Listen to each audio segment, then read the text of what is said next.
अवैध कॉलोनी में रजिस्ट्री क्यों हो जाती है। दोस्तों, कई लोगों का ये कमेंट आया कि सर हमने तो प्लॉट लिया और प्लॉट लेते वक्त हमें पता ही नहीं था कि ये अवैध है या वैध है, या फिर इसको टीएनसीपी से परमिशन नहीं लेके बनाया गया, डेवलप किया गया। कई लोगों ने ये कहा कि सर हम जहाँ पे कॉलोनी में प्लॉट ले रखे हैं वहाँ पे बहुत अच्छी रोड है, नाली है,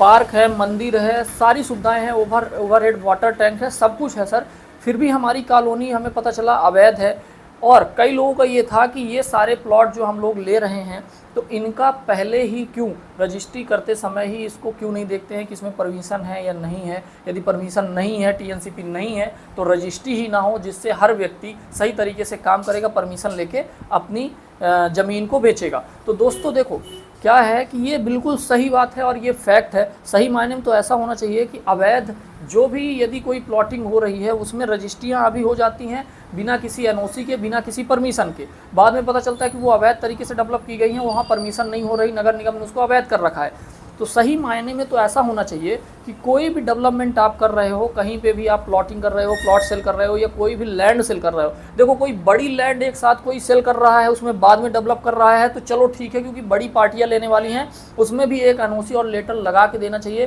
कि हम इस तरीके के चीज़ों के लिए बेच रहे हैं। लेकिन जब किसी ज़मीन को आप प्लॉट काट के बेचते हो, डेवलप करते हो, कॉलोनी बनाते हो, और वहाँ पे कोई व्यक्ति छोटे छोटे प्लॉट खरीदता है, बहुत हार्ड अर्न मनी होती है, तो सही तरीका तो ये होना चाहिए कि उसकी रजिस्ट्री से पहले जो रजिस्ट्रार होते हैं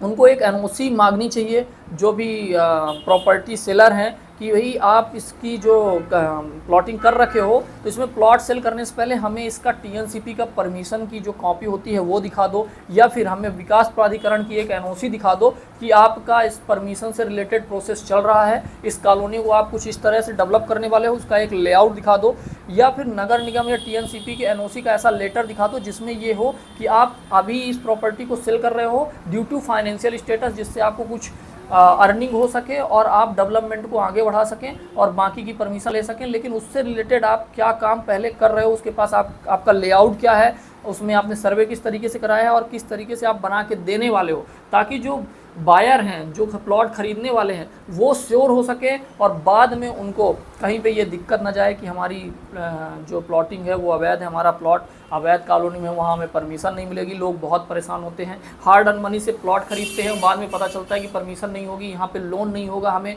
तो फिर महंगे इंटरेस्ट रेट पे उनको लोन मिलता है, उसके बावजूद भी उनका जो घर होता है वो अवैध माना जाता है। बाद में फिर जब कभी वो जाके वैध होता है तो लाखों रुपए की फीस जमा होती है। इस तरह बहुत ज़्यादा नुकसान होता है जो प्लॉट खरीदने वाले होते हैं, जो प्लॉट बायर होते हैं। तो इसमें दोनों का फ़ायदा होगा, प्लॉट जो सेल करने वाला है, सेलर का भी, बायर का भी। सेलर को जो ज़रूरी डॉक्यूमेंट है, ज़रूरी एनओसी है, गवर्नमेंट परमिशंस है, वो लेने चाहिए। उससे क्या होगा, आप 4 पैसे महंगे प्लॉट बेच दो चलेगा, लेकिन जो खरीदने वाला होगा उसका जो बाद में पैसा लगना है आज वो चुका देगा, लेकिन सुरक्षित रहेगा, उसका मकान, उसका प्लॉट कभी भी अवैध नहीं होगा, वैध होगा, और एक सही प्रकार का एटमॉस्फेयर भी क्रिएट होगा। सोचो आपकी जो मास्टर प्लान होता है उस तरह से यदि सारी कॉलोनियाँ बनने लगी और शहर का डेवलपमेंट उस तरीके से होने लगा तो कितना अच्छा व्यू दिखेगा। तो आई होप ये वीडियो आप ज़्यादा से ज़्यादा शेयर करना। हम चाहते हैं ये वीडियो उन अथॉरिटी के पास पहुँचे जो ये रजिस्ट्री का नियम है, और रजिस्ट्री कराते समय ही इसमें जितना हो सके कुछ ऐसा प्रावधान लाया जाए कि डेवलपमेंट जब बेहतर तरीके से आप करके दोगे तभी आपके प्लॉट की रजिस्ट्रियाँ हो सकती है, तभी कोई बायर उसको खरीद सकता है।